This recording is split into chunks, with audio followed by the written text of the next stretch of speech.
il y a une tendance mondiale, plusieurs États aux États-Unis, en Europe, en Australie également. Je pense que tout le monde est conscientisé également sur le volet environnemental, l'économie circulaire, le droit à la réparabilité. Puis le Québec a Bon, il y a toujours bien été des concepts qui sont véhiculés. Essentiellement, ici, Québec s'attaque à la durée de vie qui est souvent jugée trop courte là, de nos appareils.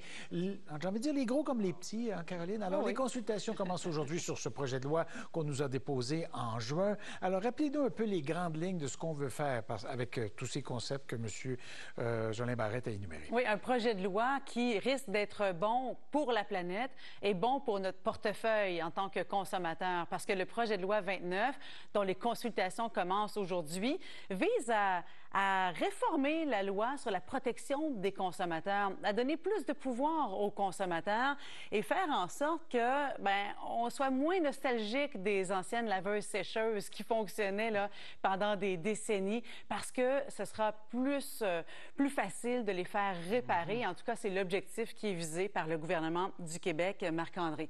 Regardons ensemble rapidement ce qu'il y a dans ce projet de loi 29. Entre autres, interdire l'obsolescence programmée des biens et des objets qu'on peut acheter, avoir une garantie de bon fonctionnement. Donc, avoir un nombre d'années minimum pour lesquelles l'objet qu'on achète devrait fonctionner. Bien, ça, c'est bon, hein, parce qu'une laveuse-sécheuse qui nous lâche après 1 an ou 2, normalement. Ça. 2 ans sur la main-d'œuvre, 6 mois sur les pièces, on va pas très loin. Bien, c'est ça, exactement. C'est pas acceptable selon Québec, donc il va y avoir un nombre d'années minimum. Renforcer le droit à la réparation pour les clients. Mesures anti-citron concernant les véhicules qu'on rapporte trop souvent chez le concessionnaire ou au garage pour faire réparer. Et vous voyez tous les fils que Simon-Jolin Barrette avait apportés en conférence de presse en juin. Mais il veut faire en sorte qu'il y ait un seul et même chargeur pour tous les appareils électroniques, tous les cellulaires, par exemple, parce que souvent, il faut 1 fil, 2 fils, 3 fils par maison, là, par appareil. Puis par auto, pas évident. Ça finit oui, c'est ça, exactement. Donc, aujourd'hui, consultation avec différents organismes qui vont venir donner leur point de vue sur ce projet de loi. Parfait, merci. Cette idée-là de projet de loi est issue d'un groupe d'étudiants, une cohorte d'étudiants de l'Université de Sherbrooke qui avait planché là-dessus. Bon, Guillaume Bourbeau faisait partie de ces étudiants. Aujourd'hui, c'est Maître Bourbeau. Je suis content de savoir que, vous avez bien réussi votre droit. La faculté de Sherbrooke a bien fait son travail. Blague à part, voyez-vous une partie, là, c'était une suggestion, c'était un travail que vous aviez à faire, je ne sais pas si c'est en équipe ou individuellement. Voyez-vous des parties de ce que vous aviez réussi, votre cohorte, dans ce projet de loi-là?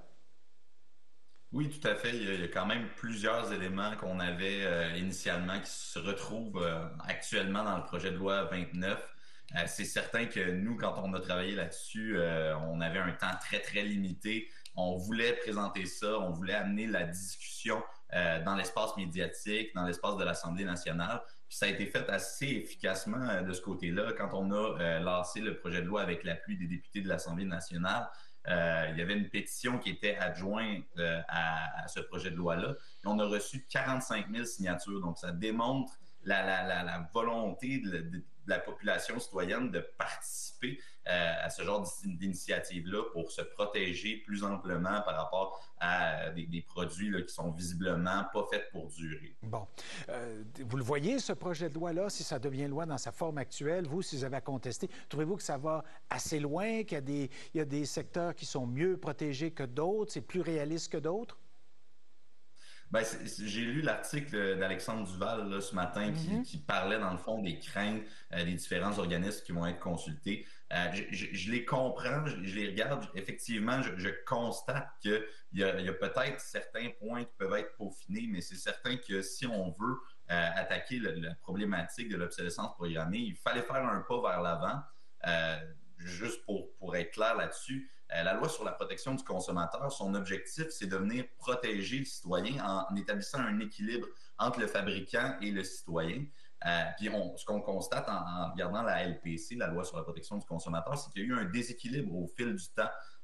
Et justement, en agissant sur l'obsolescence programmée, de la façon dont le gouvernement le fait, ben, c'est quand même une bonne idée. C'est certain qu'on va peut-être pas aller avec une loi super contraignante, super coercitive, qui va venir frapper directement les fabricants, leur donner un dur choc, mais c'est quand même un pas vers l'avant pour une plus grande protection du consommateur.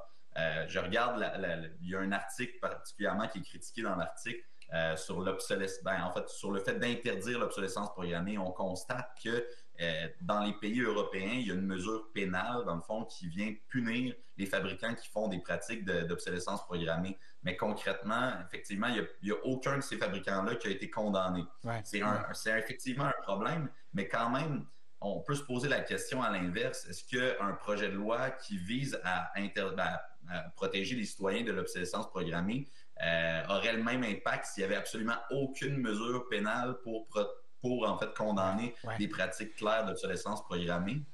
Puis je veux dire, même si effectivement il n'y a pas eu de condamnation directement sur l'obsolescence programmée, on peut regarder l'exemple de l'Italie où sans mettre l'étiquette obsolescence programmée, on parle de pratiques commerciales trompeuses. Donc, on est dans ces paramètres-là quand même, on n'est pas loin de l'obsolescence programmée. Puis dans le cas dont je vous parle de pratiques trompeuses, c'est Apple et Samsung qui ont été condamnés de ce côté-là. Donc, si on met ces articles-là, c'est des outils qu'on donne aux tribunaux ultimement dans le futur pour venir agir sur cette problématique-là. C'est certain que le gouvernement, en présentant ce projet de loi-là, il ne vient pas complètement régler le problème, mais il donne, ce que je vois, c'est qu'il donne des outils aux tribunaux pour venir agir. Il vient donner une meilleure protection pour les citoyens. C'est certain que les commentaires des différents organismes sont très, très justifiés. C'est important qu'ils soient présents et qu'ils en parlent de ces différentes lacunes-là qu'il pourrait y avoir dans le projet de loi. Mais néanmoins, c'est un excellent pas vers l'avant. La garantie de bon fonctionnement, c'est un bel outil, vraiment.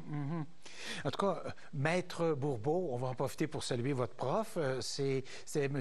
Maillère, là, je pense, qui a eu cette idée-là. J'espère qu'il y a d'autres bonnes idées comme ça et qui fait travailler d'autres cohortes, celles qui vous ont suivi sur d'autres projets. Il va falloir qu'on se tienne au courant de ces projets en classe cet automne.